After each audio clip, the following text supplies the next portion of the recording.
ಈ ಪುಸ್ತಕ ನಿಮ್ಮನ್ನು ಭವಿಷ್ಯತ್ ಕಾಲಕ್ಕೆ ಕರ್ಕೊಂಡು ಹೋಗೋದ್ರಲ್ಲಿ ಯಾವುದೇ ಅನುಮಾನ ಇಲ್ಲ.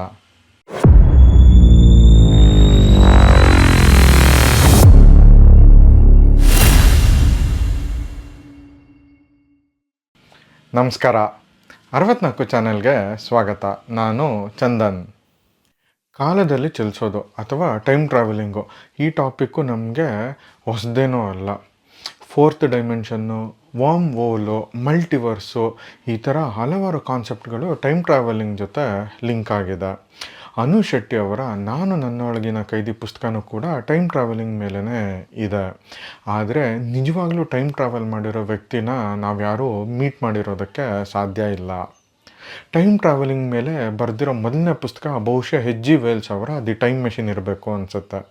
ಈ ಪುಸ್ತಕ ತುಂಬ ಸಿಂಪಲ್ ಆಗಿದೆ, ಯಾರು ಬೇಕಾದರೂ ಓದಬಹುದು.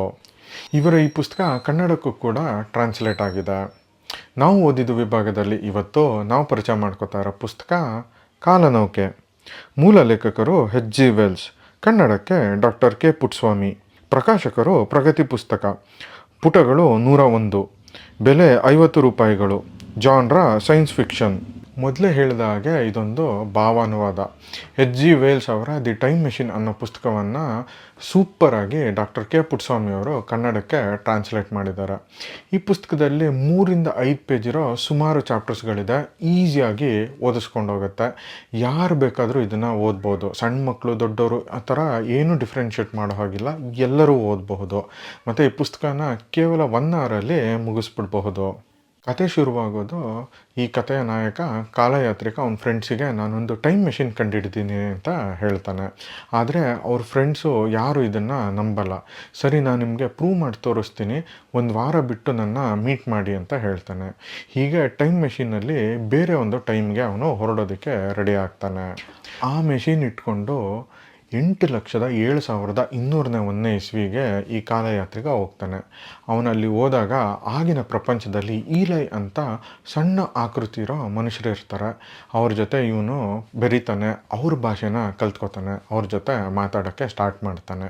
ಅವರು ಹಣ್ಣುಗಳನ್ನ ತಿಂತಾ ಇರ್ತಾರೆ. ಇವನು ಅವರ ಆಹಾರಕ್ಕೆ ಒಕ್ಕೊಂಡು ಅಲ್ಲೇ 1-2 ದಿನ ಟೈಮ್ ಸ್ಪೆಂಡ್ ಮಾಡ್ತಿರ್ತಾನೆ. ಆ ಟೈಮಲ್ಲಿ ಇವನು ಬಂದಿರೋ ಟೈಮ್ ಮೆಷಿನ್ನ ಯಾರೋ ಕದ್ಕೊಂಡು ಹೋಗ್ಬಿಡ್ತಾರೆ. ಆ ಗ್ಯಾಪಲ್ಲಿ ಈಲೈಗಳನ್ನ ಒಂದು ಮಾನ್ಸ್ಟರು ಅಟ್ಯಾಕ್ ಮಾಡ್ತಾ ಇರುತ್ತೆ. ಅದು ನೋಡೋದಕ್ಕೆ ಗೊರಿಲ್ಲ ಥರ ಇರುತ್ತೆ. ಅದನ್ನು ಅವರು ಈಲೈಗಳು ಮಾರ್ಲಾಕ್ಸ್ ಅಂತ ಕರೀತಾ ಇರ್ತಾರೆ. ಅವು ಅಂಡರ್ಗ್ರೌಂಡಲ್ಲಿ ವಾಸ ಮಾಡ್ತಾ ಇರ್ತವೆ. ಈ ಮಾರ್ಲಾಕ್ಸ್ ದಾಳಿನ ಎದುರಿಸಿ ಈಲೈಗಳನ್ನ ಸ್ನೇಹವನ್ನು ಸಂಪಾದಿಸಿ ಕಡೆಗೂ ಕಾಲಯಾತ್ರಿಕ ವಾಪಸ್ಸು ಈಗಿನ ಟೈಮ್ಗೆ ಬರ್ತಾನೆ ಅನ್ನೋದೇ ಕತೆ. ಮೊದಲೇ ಹೇಳಿದಾಗ ಪುಸ್ತಕ ಸಖತ್ತು ಸಿಂಪಲ್ ಆಗಿದೆ. ಸಣ್ಣ ಮಕ್ಕಳಿಂದ ಹಿಡಿದು ದೊಡ್ಡವ್ರ ತನಕ ಯಾರು ಬೇಕಾದರೂ ಓದಬಹುದು. ಪುಟ್ಟಸ್ವಾಮಿಯವರ ಟ್ರಾನ್ಸ್ಲೇಷನ್ನು ತುಂಬ ಆ್ಯಪ್ಟ್ ಆಗಿದೆ. ಎಷ್ಟು ಬೇಕೋ ಅಷ್ಟು ಅದನ್ನು ತುಂಬ ನೀಟಾಗಿ ಮಾಡಿದ್ದಾರೆ. ಬೈದವೇ ಈ ಪುಸ್ತಕ ಎಲ್ಲ ಕಡೆ ಸಿಗಲ್ಲ. ನಾವು ಹುಡುಕಿದಾಗ ಟೋಟಲ್ ಕನ್ನಡ ಅವ್ರ ಹತ್ರ ಕೆಲವು ಪ್ರತಿಗಳಿದ್ವು. ಬೇಗ ನೀವು ಬೈ ಮಾಡಿ ಇದನ್ನು ಓದ್ತೀರಾ ಅಲ್ವಾ? ಬನ್ನಿ, ಈ ಪುಸ್ತಕದಿಂದ ಒಂದು ಸಣ್ಣ ಪ್ಯಾರಾಗ್ರಾಫು ನಿಮಗೋಸ್ಕರ. ಅದಕ್ಕೂ ಮುಂಚೆ ನಾವು ಮಾಡ್ತಿರೋ ಈ ಕನ್ನಡ ಪುಸ್ತಕವನ್ನು ಪರಿಚಯಿಸೋ ಕೆಲಸ ನಿಮಗೆ ಇಷ್ಟ ಆಗಿದೆ ಅಂದರೆ ದಯವಿಟ್ಟು ನಮ್ಮ ಚಾನಲ್ಗೆ ಸಬ್ಸ್ಕ್ರೈಬ್ ಆಗಿ. ಈ ವಿಡಿಯೋನ ಲೈಕ್ ಮತ್ತು ಶೇರ್ ಮಾಡೋದು ಮರಿಬೇಡಿ. ಮೊದಲನೇ ಪ್ಯಾರ. ಇಲಾಯಿಗಳ ವೀಣಾ ಕಾಣೆಯಾದ ಕಾಲನೌಕೆಗಾಗಿ ಎತ್ತೆತ್ತಲು ಹುಡುಕಾಡತೊಡಗಿದೆ. ಹಾಗೆ ಅಲೆಯುತ್ತಿರುವಾಗ ಈ ಹಿಂದೆ ನೋಡಿದ್ದ ಬಾವಿಯಂಥ ಅನೇಕ ರಚನೆಗಳು ಅಲ್ಲಲ್ಲೇ ಕಂಡುಬಂದವು. ಅವುಗಳ ಮೇಲೆ ಗೋಳಾಕೃತಿಯ ಮುಚ್ಚುಳಗಳಿದ್ದವು. ಅಲ್ಲೊಂದು ಬಾವಿಯ ಹತ್ತಿರ ಬಂದು ಕುತೂಹಲದಿಂದ ಬಗ್ಗಿ ನೋಡಿದೆ. ಅವುಗಳ ತಳವೇ ಕಾಣಲಿಲ್ಲ.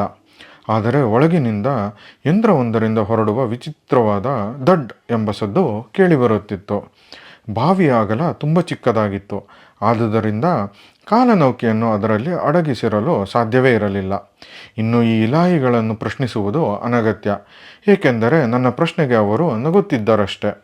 ನನ್ನ ಸಣ್ಣ ಪ್ರಶ್ನೆಗಳಿಗೆಲ್ಲ ನಾನು ಅವರನ್ನು ನಗಿಸಲು ತಮಾಷೆ ಮಾಡುತ್ತಿದ್ದೇನೆಂದು ಭಾವಿಸಿದ್ದರು.